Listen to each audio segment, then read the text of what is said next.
Abhijit Barua fitness একাডেমীৰ উদ্যোগত যোৰহাট জগন্নাথ বৰুৱা মহাবিদ্যালয়ত স্বাস্থ্যই পৰম ধন শীৰ্ষক সজাগতা সভা সম্পন্ন।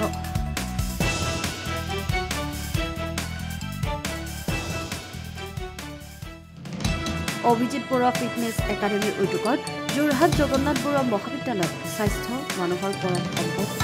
স্বাস্থ্য থাকিলেহে সকলো কাম সম্ভৱ।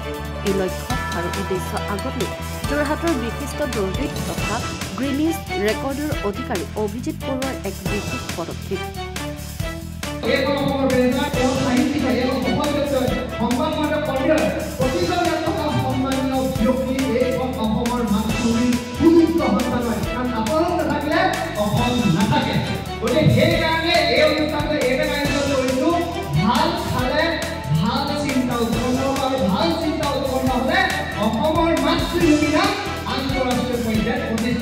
বিভিন্ন ক্ষেত্ৰত অসম কেতিয়াও পিছপৰা নাছিল, পিছ নপৰে আৰু পিছ কেতিয়াও কৰিব নোৱাৰে। বৰ্তমান সময়ত উঠি অহা যুৱ প্ৰজন্মই নিজকে বিপথে পৰিচালিত কৰা পৰিলক্ষিত হৈছে।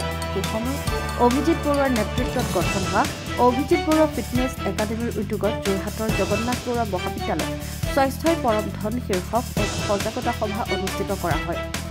এই অনুষ্ঠানৰ আৰম্ভণিতে বন্তি প্ৰজ্বলন কৰে যোৰহাট জগন্নাথ বৰুৱা মহাবিদ্যালয়ৰ অধ্যক্ষ ডক্টৰ উৎপল জ্যোতি মহন্তই।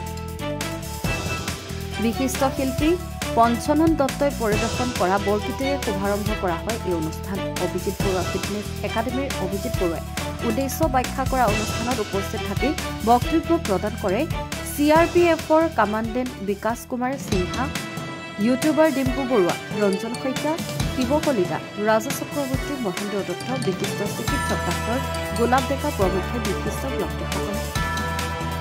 Bureau report news.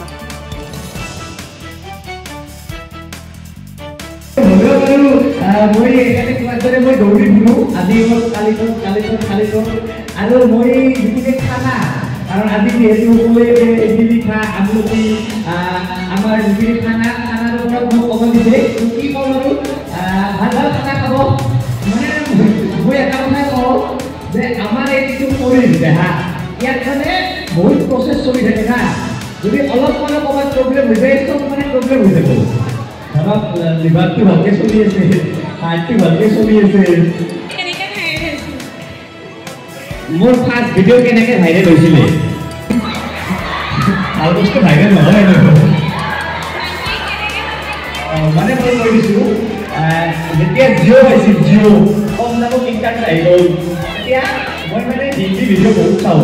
অসমীয়াটো বনাব ধৰিলোঁ আৰু ধৰতে এনেকৈ ভাইৰেল হৈ গ'ল। আমাৰ কাষৰ এখন স্কুল আছিল, সেই স্কুলখনত বনালোঁ, সেইটো ভাইৰেল হ'ল। সেই সময়ত বেছি নাছিলে না, আজিৰ পৰা 4-5 বছৰ আগতে। আজিকালি এই চবেই ৰিল বনাই থাকে, চবেই সেই সময়ত না ৰিল আছিল না কিবা আছিল, অনলি লং ভিডিঅ' আছিল।